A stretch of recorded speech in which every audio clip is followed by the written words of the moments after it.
Very good. So let me just sum up what we... So if you have any questions or whatever strange words used or, problems which you feel, then please just break in and say, wait a minute.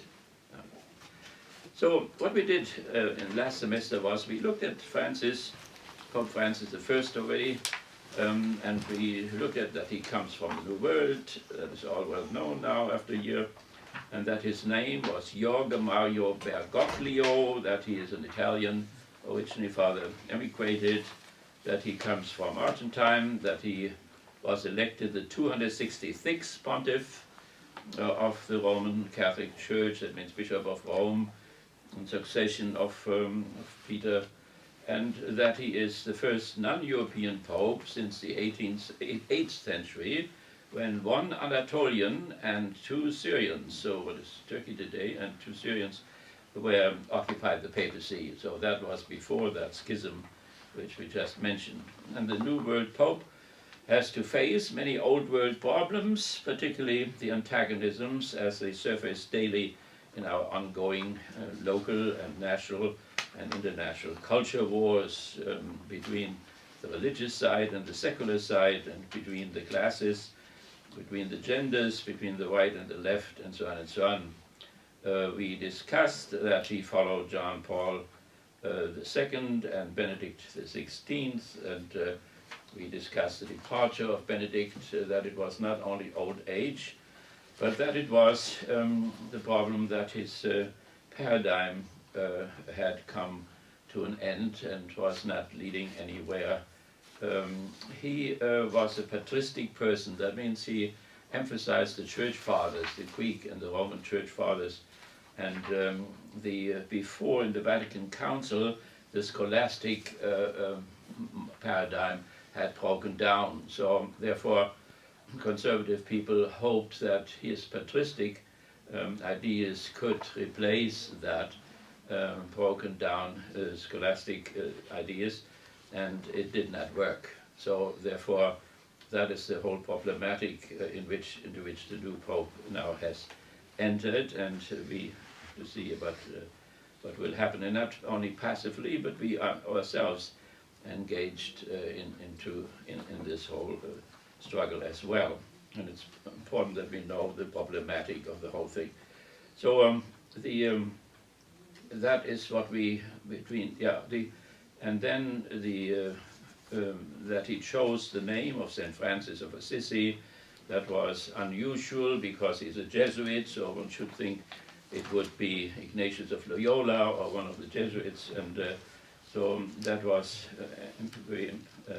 emphasis was on this, and that he took a new papal name from a sainted champion of the least among us. So Francis was identified with the poor in a very radical way. He is the greatest of the saints of the West, and a saint is judged by his imitation of Christ. So he was one who was considered to be closest to him, even into the stigmata in his hands and his side and so on. And that he took the new papal name from Francis, and that he remembered and imitated in a certain sense Pope John the 23rd. And I think there may be some similarities. A similarity is already in that name-taking, which is something like a program. With John, he took the name John. Roncalli took the name John. He was the Patriarch of Venice when he was chosen. And John, that no pope had called himself John anymore since 1500, because in 1500 there were 3 popes. 2 had been deposed by the Council of Constance, that's the one which burned Hus. And one came through, and he went to Constance to the restaurant, and he thought he would be voted in, and that was John the 23rd. There was one before already. And then he heard that he would be deposed too by the council. The councils were very powerful at that time. We are not used to that a council can just remove popes or so, because of a long history in between. Nevertheless, he then went on his horse again and went to the Black Forest, and the council met in the morning, and they sent out the police to catch him, they brought him back, and the council sentenced him to 5 years of hard labor in Venice, which he then went through. But since that time, because that was so shameful, therefore nobody called himself John anymore. Until John the 23rd came, and he broke through this, and that was also a program that, that while the other one fled a council, he then called a council. So we see the name contains a program, and not only a council, you know, he also brought in a committee to discuss contraception in the Catholic Church, and the doctor from Kalamazoo was on that committee. The committee voted 2 to 1 that Catholics should use contraception or could. And then came Paul VI, and in the meantime the church had opened up the windows, and chaos came, and thousands of priests left and thousands of nuns left, and so he became frightened. He was a very good man, Paul VI, but he became neurotic, and he kept the seminarians closed up. They couldn't go to the movies anymore, and so on. So then, frightened that everything would fall apart and that people would lose their faith, he contradicted the committee and turned it around, and then wrote Humanae Vitae, so which was half modern and the other half was traditional. And it was the traditional half which then produced chaos, more chaos in the church than there was before, and so that many people didn't go to confession anymore, because they said, why should I go to confession when I do the same thing again next week, and so on. So, and that is still continuing today, the situation. And the Pope, the new Pope, has called in a synod, 2 synods, as a matter of fact, one synod which will identify family problems, and the other synod which will work on these family problems in order to overcome them. And we will talk about this a little bit more. That will be the first step. It will be done this year. These 2 synods will meet.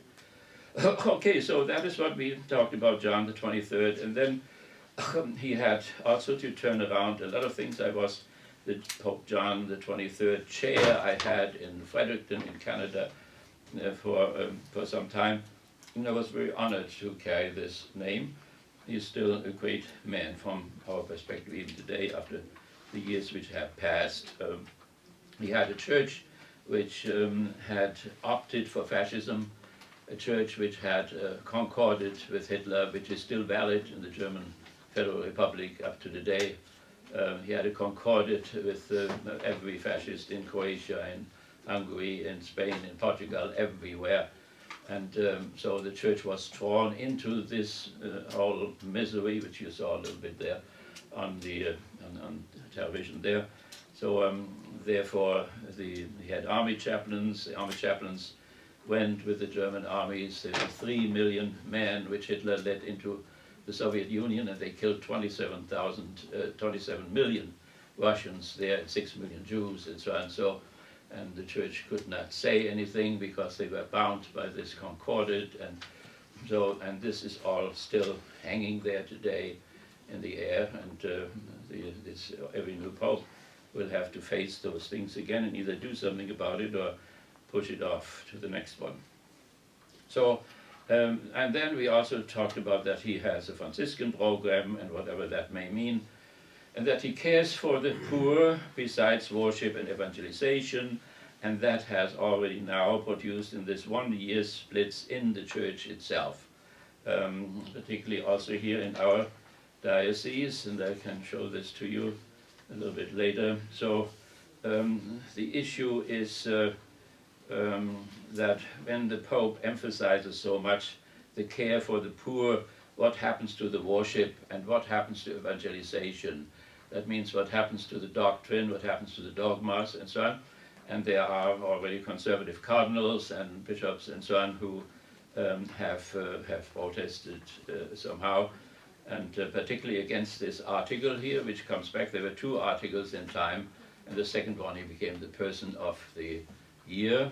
So they have called this article silly because it stresses so much the care for the poor that one may think that he has no sense anymore for worship. Jesuits do not have much sense for worship. They cannot sing. So that is one reason why they have problems with worship. But they are usually very good as far as doctrine is concerned and so on. So, and then the Pope prays a lot. So he prays hours in the morning, hours in the afternoon. So it is obviously, he is not so one-sided as, I don't even know if the articles here portray that in such a one-sided way.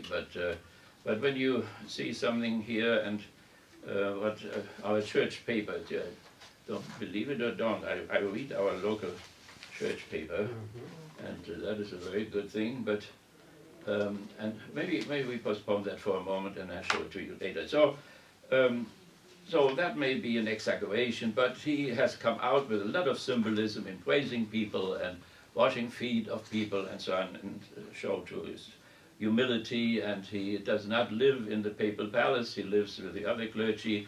He does not go in the big limousine of the Pope, but a little car. He runs out at night there and goes to hospitals and soup kitchens or whatever. So there is a lot of this symbolism which points in a certain direction, and people are worried. So if you have, and we do have that, we have this modern split and antagonism between religion on one side and a modern secular world on the other side.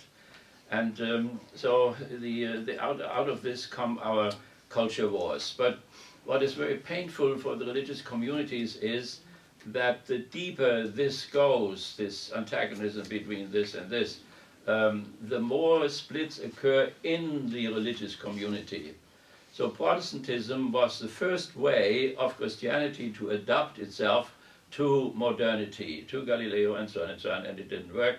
And therefore the thing became deeper and deeper. So the Jews have the same thing.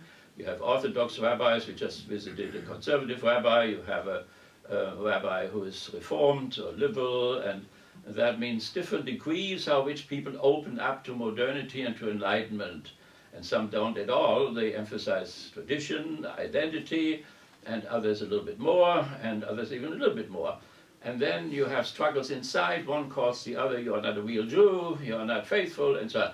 We have that too. We had, of course, on one side we have Benedict XVI, and we have Hans Küng, who, by the way, has just devoted his last book on Jesus to the new Pope, and the new Pope right away overnight wrote him a letter, and full of love and warmth and so on. So it is good when there is a symbolism that no matter how different we may be in our opinions, that we still are this community. But it is a stress for all religious communities, because some believers also want to be modern.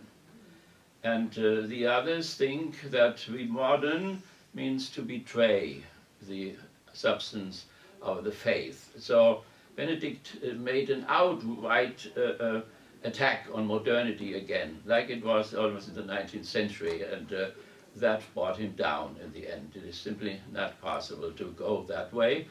And he did that on the basis of the Church Fathers, who were at that time Enlighteners. They were in the Hellenistic Enlightenment, but that's not good enough for us anymore. The modern Enlightenment goes much further than the old Greek Enlightenment ever went. So there you see some of the problems. Antagonisms are problems. We even don't want to talk about them very often because they are so painful. And the last time in our session, one woman said she had, her son was in Afghanistan, and she wants to come to church in order to be consoled and to feel good, and the word antagonism doesn't make her feel good, and so they never came back again. So that is understandable, and we want to be open and also feel with people, because it's all, we are all in the same boat. So I come to these different things which we have in the title there. So I want just to explain very simply some of the words in the title. So the first word is then or maybe hidden in the title too. The first one is enlightenment. So I just said, you know, that also Catholicism, of course, is on the religious side.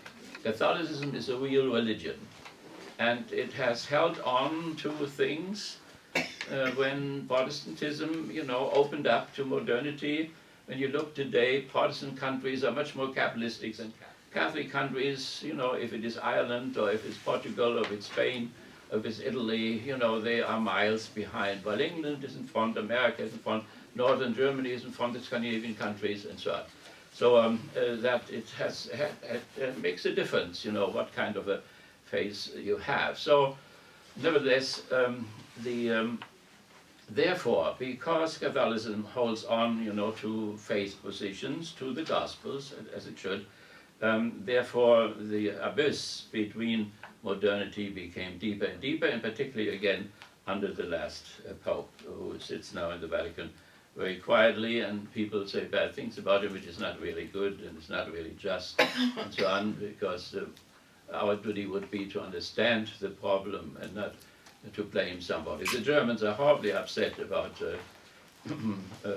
Father Ratzinger, because they said he imposed all these sacrifices on people with their marriage and children and so on and so on, and then he gave up himself.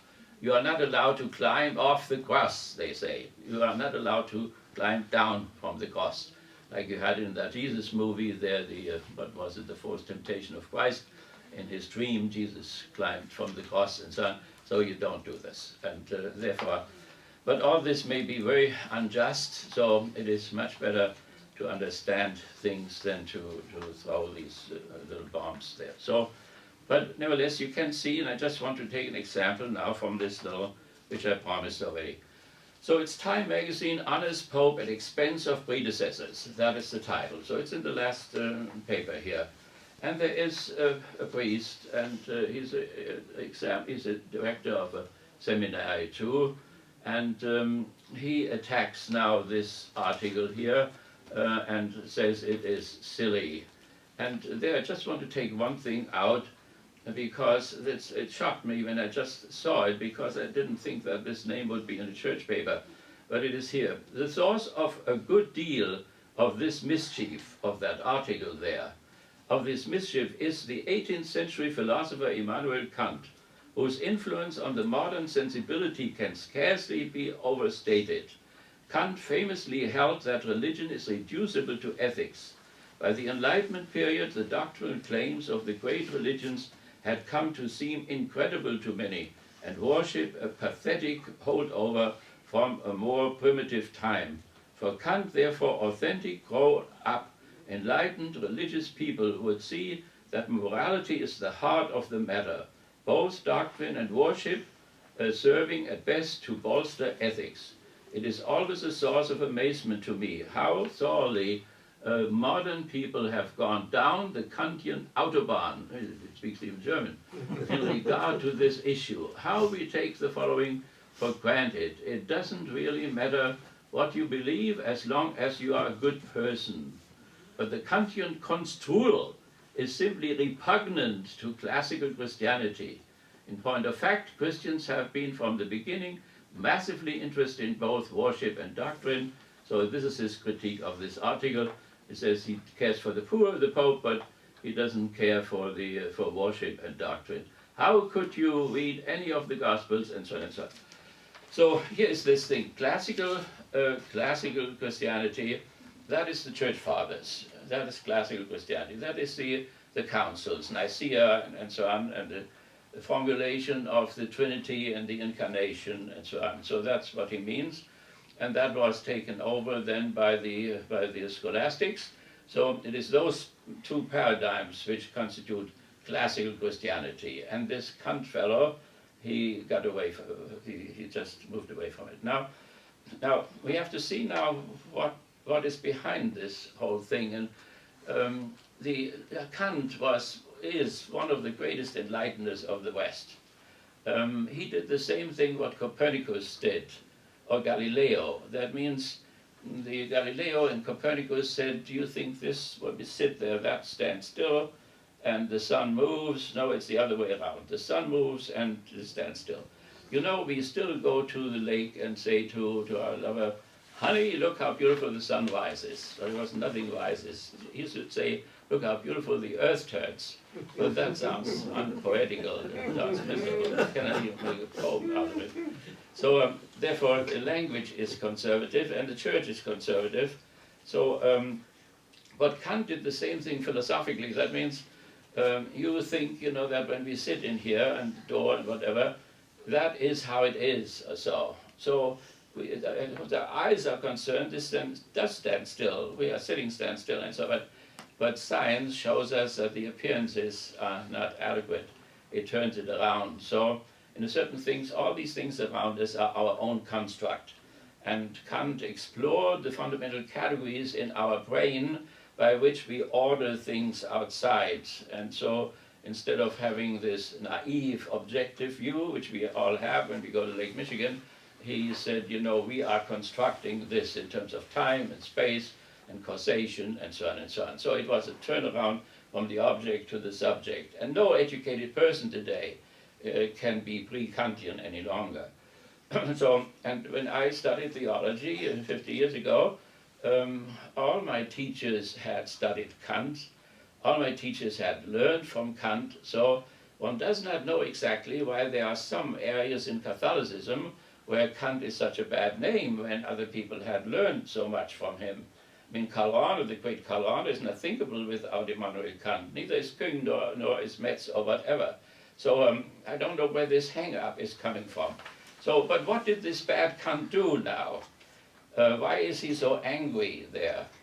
He says that he had no sense, you know, for religion and everything was ethics and so on. Well, Kant wrote a little essay which was called The Religion on a Rational Basis. So the crisis had gone very deep. Modernity had moved away from Christianity to a large extent. Metaphysics had broken down. That means Christianity could not defend itself any longer adequately with rational concepts, philosophical concepts, and so on. So therefore, Kant developed that word opium.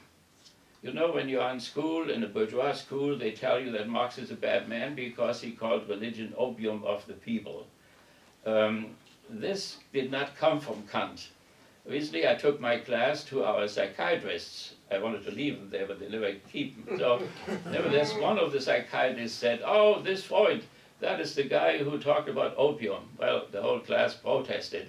It wasn't Freud, it was Marx. But it wasn't Marx neither, but it was his great teacher, it was Hegel. But it was not Hegel neither, but it was Kant. So what did Kant mean then when he talked about opium? He said, when you are dying and you call the minister, or he was a Lutheran, call the minister or you call a priest or whatever, then what you should ask for is not to be consoled or to feel good, but you should rather ask him to sharpen your conscience. So because something in your past you can still straighten out, and maybe now you still have time to do something good or so. So what is opium religion? Opium religion is a religion which makes people feel good in such a way that it dulls conscience. So that with this dulled conscience you can live side by side on the other side of the railroad station here, the north side, with the best conscience. That you can know that 1 million people have been slaughtered in Iraq and the whole infrastructure has been destroyed, and you can live there live here with a wonderful conscience and so on. That is what opium religion is. Now, the fellow there, the seminary director, may not mean why he's so angry, but he may be so angry because a lot of religion around here is this religion where we want to feel good. Christ is my Savior. Not unconditionally. Christ is my Savior on the basis of the Sermon on the Mount. That means, don't call me Lord, Lord, but do what I tell you, the Sermon on the Mount, the 5 commandments, which he says, including the loving the enemy, and not to retaliate, and not to bomb people because they have bombed, and not to commit adultery. Even to think about it is already adultery. Not to murder. Even when you call somebody a communist, you have already murdered him in your heart, and so on. So that Jesus took the Sermon on the Mount very seriously, and our Protestant brothers here very often think that the Sermon on the Mount is only there in order to tell us how sinful we are. I don't think that was the real purpose of the Sermon on the Mount. It was really to be realized as good as one can, of course. Okay, so we see here the split, right? On one side, there is an enlightener now. In Königsberg, it's now Russian territory, and he produced this tremendous turnaround and promoted that what is called Enlightenment. He did not allow scientific reason, analytical reason, to penetrate the thing in itself. That means God, freedom, and immortality. Our mind was finite, and it could deal only with finite things. It could not go beyond the boundaries of the senses. And thereby he limited science and at the same time opened up territory for faith. He was a faithful man, he was a believer. So, and he had nothing against religious doctrine, and he had nothing against worship. He went to church and so on. So I wished we would have our seminarians, and particularly the directors of seminaries, would be adequately educated, that they would know what, by the way, other Catholic seminaries and so on do know. I don't know where this character is coming from. So nevertheless, the fundamental problem is that we have that enlightenment on one side, and then we have people like him on the other side, who are frightened of the Enlightenment, who are frightened that it undermines worship, that it undermines the doctrine, and he does not argue against the Pope. He argues against time having misunderstood the Pope. So he would not dare to say that the Jesuits, I mean, in spite of the fact that he cannot sing, he will nevertheless, he knows what the doctrine is and is serious about it, and we will, I can predict this, not change one jota of the Catholic doctrine or morality, and that may be exactly the problem. Because if you do all these gestures, you have to come up with something at a certain point, and that is what we want to discuss here as we go on.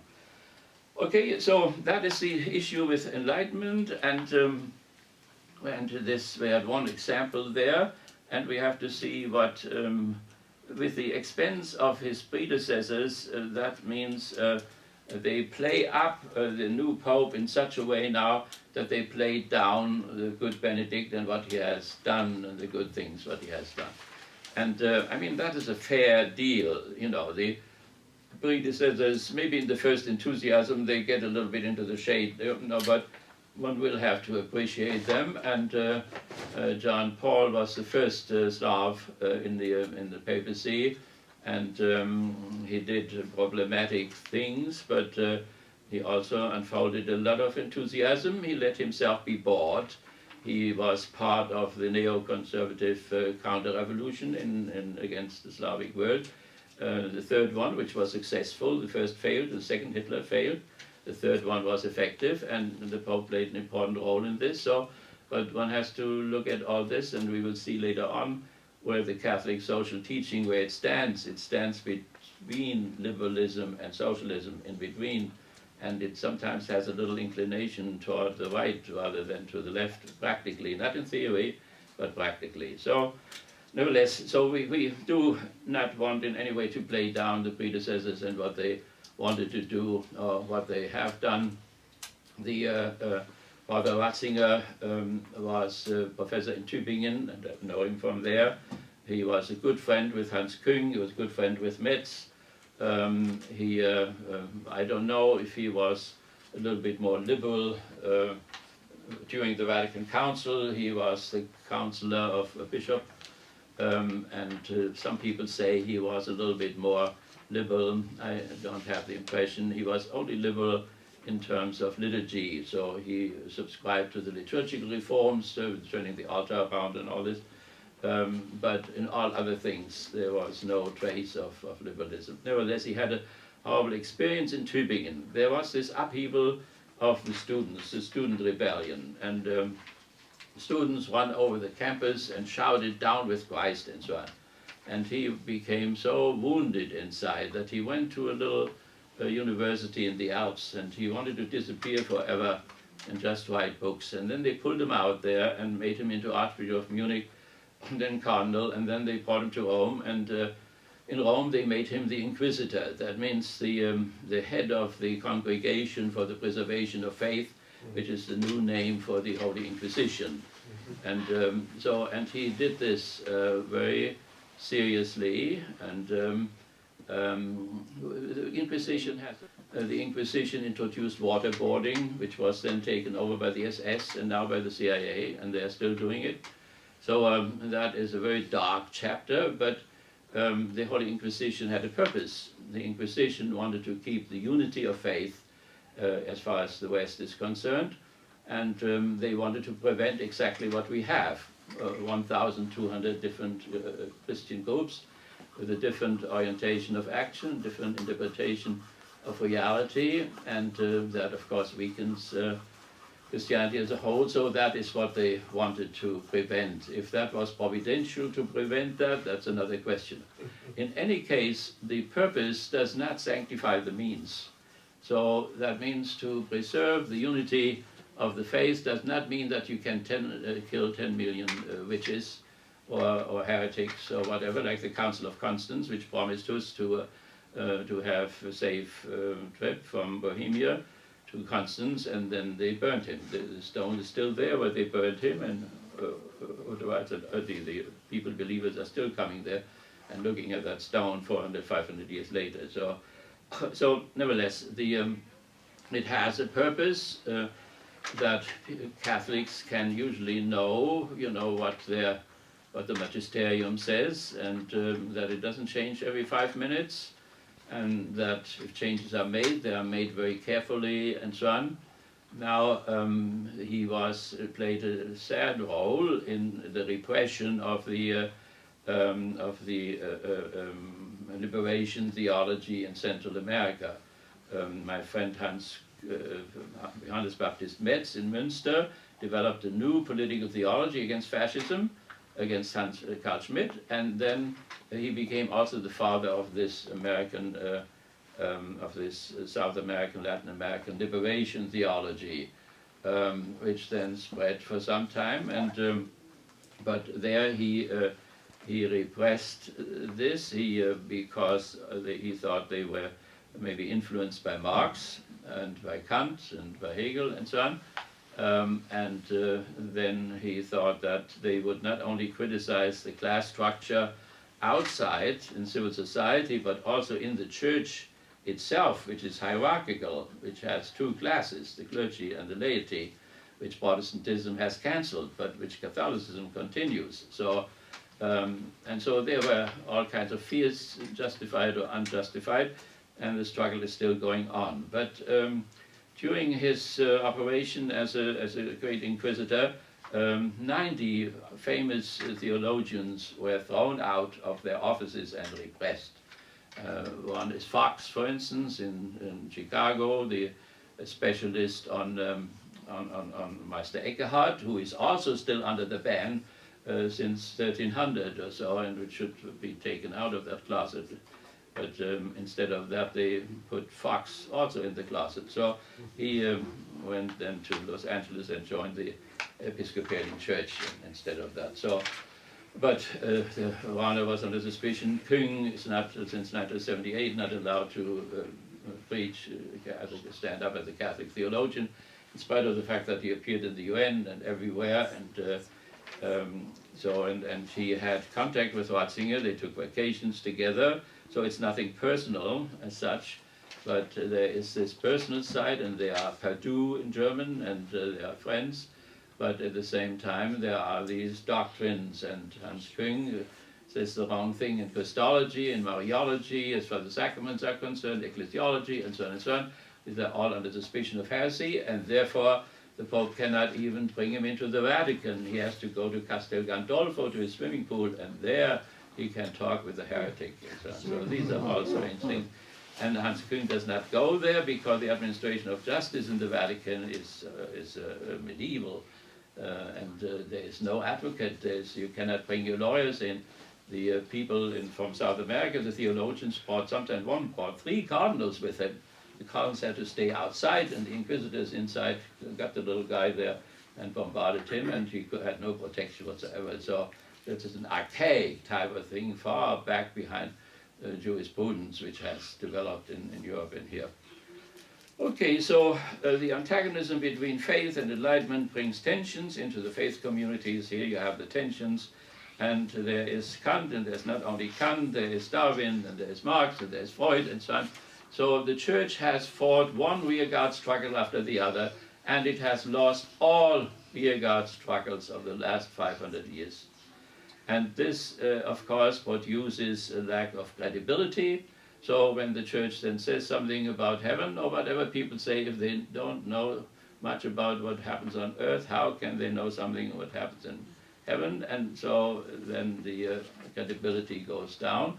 And the more people are educated, the more they go to the side, to the Enlightenment side, and that can really lead to apostasy. So the bishops which I meet in the altar there, they are all Orthodox, they are all convinced that the West is in apostasy. That means they have fallen away from Christianity. And of course the membership in Germany and so on has fallen tremendously, and we have lost many people here too. The 14 million Latinos help us, they keep the numbers up, otherwise we would be much smaller. Okay, so that is the crisis, right? There is a crisis going on, and the crisis is rooted in this dichotomy between the two things. And therefore, an article like this is so important because it does not push us forward. It keeps us backwards. We are less and less able to settle the problem. And we become schizophrenic. We have two parts of ourselves, and one side we are in the church, and then the world is 6,000 years old, and then we go out the university, and there it's 14 billion years old, and so on. So every step by step, and so on, you can encapsulate this, but it's not healthy. This schizophrenia is a very unhealthy thing. Okay, so now that was one thing. Now idolatry. Let's very shortly say that is part of our thing there, of our title. What is this idolatry? And what role does it play with this whole antagonism there and the problems which the Pope and we have? Idolatry has something to do with the second commandment of the Mosaic law. The second commandment forbids us to make images of the absolute. So you will see that the Muslims don't even have a statue of Muhammad. The Jews don't have a statue of Moses, and so on. It's a congregation of Moses which has no statue of Moses, and so on. So that has something to do with the image prohibition. The image prohibition has been introduced by Judaism. It has been taken over by Christianity, but not enough, and it has been radicalized again in Islam. So what are these images? The images are insufficient. That means the idols, or these gods, that includes the gods of Egypt, of Mesopotamia, where the Jews lived, and of Rome, and of Greece, and so on, all these images are defective. They are defective images of the absolute. So therefore, what the prophets then did, they were more and more radical in order to remove those images. But at the same time, when these images are negated, let's see, the god Mars, or the god Venus, or the god Aphrodite, or whatever, they are not simply nothing. They contain natural forces. Decay, the goddess, contains the force of justice, and so on. So therefore, the idols are negated, but at the same time, whatever truth element they have is to be collected, and is to be rescued, and is to be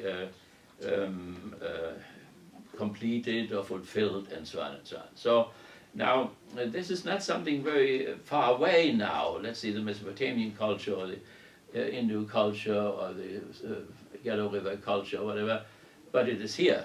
It is with us, and that is why the Pope talks about the idolatry of money. So civil society is known since Max Weber and before as being polytheistic. Now, we don't have these poetical names like Pluto or whatever, but we have what these names once stood for. So we have people who use a lot of time and lifetime but for making money or for wealth. That means that was once the god Pluto. There are people who use a lot of life and money and whatever in order to prepare war. Or that was once the god Mars. So we don't have these names, but we have the things themselves. And people waste a lot of life and money and hours and so on for this. Or porno, that was Aphrodite, the pill goddess, or Venus. So we don't have a name for this, some poetical Greek or what names, but we have the thing in itself. So that means it's a god, it's a society which follows idols. And I grew up in this fascist society, and there you had the idol of the leader, the charismatic leader, or you had the idol of the Germanic race, or the German nation, and so on. You have the idol of capital or whatever. So we need capital. It gives us jobs. It gives us a pension and so on. So it becomes something universal in a certain sense. So that is the idolatry. There's a second commandment, and that is not to abuse the name of the absolute. And so it is a little bit milder. So you can name the divinity, but you should not abuse it. So like in an oath, Jesus therefore in the Sermon on the Mount forbids to take an oath. He says, say yes, yes, no, no. What is more than that is from Satan. Well, what are we doing? We go in the courtroom with the hand of the Bible and take an oath. The Bible which says this is devilish. The president puts his hand on the Bible and takes an oath. It's forbidden in the same Bible. It condemns it and so on. So that's about Christianation or whatever. So this, but today, Jewish people today, in the Frankfurt School, and they radicalize even that and say we are not allowed to make images of the absolute. We are not allowed to name the absolute. And so there is suddenly where the Enlightenment and Christianity and Judaism come together, which this man here somehow has not discovered. Namely, that on one side we have these two commandments, which you can radicalize, and on the other side we have Kant, who says the same thing. That means both forbid us to make images of the absolute or name the absolute, because our God, as Hans Küng would say, is always too small. Or, as Master Eckhart would say, that the other God, the God beyond God, and Paul Tillich said the same thing, and Ignatius of Loyola, the teacher of our Pope now, the always greater God, and so on. So that means not only other people have defective images of the absolute, we have defective images of the absolute. So every day I write to my students online, they make contributions, and then I criticize what they say, and they come, we have, my father has cancer and the uncle died, and we have lost our faith. They are, by the way, all Catholics, come all from Detroit, and all lost their faith. We have a lot of strange people here. So nevertheless, the issue is, if the concept of the absolute, which is used there, if that is really adequate, or so in terms of the other God, the totally other, the God beyond God, or however that has been expressed, shows that we can have images as a nation, but we can have it in our lifetime too. We may keep a 12-year-old image of the absolute when we are 65. That cannot go well. It will lead to a neurosis. The superego will explode, and so on. So therefore, the individual and the nation or so have to see to it that they move to the always greater God. Otherwise, you are suddenly encapsulated and you have a character like this one there. And that makes then for Catholicism, which cannot find a bridge to modernity, and that means, bad things for the church, because this enlightenment, this modernity will not stop. It will not stop. It will continue. Even after an individual person, if once your reason has woken up and you ask these questions, you will not be able to stop it anymore. And that is true for civilization as well. So therefore, we have to find ways how to reconcile these two sides, and on one side we have Moses, on the other side we have Kant. We have an enlightenment, we have a believer, and these two agree in terms of the defective images and names of the absolute, which have to be transcended continually. That is the issue. Now, what does this idolatry look like concretely here in America? There's a guy who made a confession here, Sam Falk from Wall Street, January 18, 2014. He appeared on television too. Let me just read a few lines here. In my last year on Wall Street, my bonus was 3.6 million.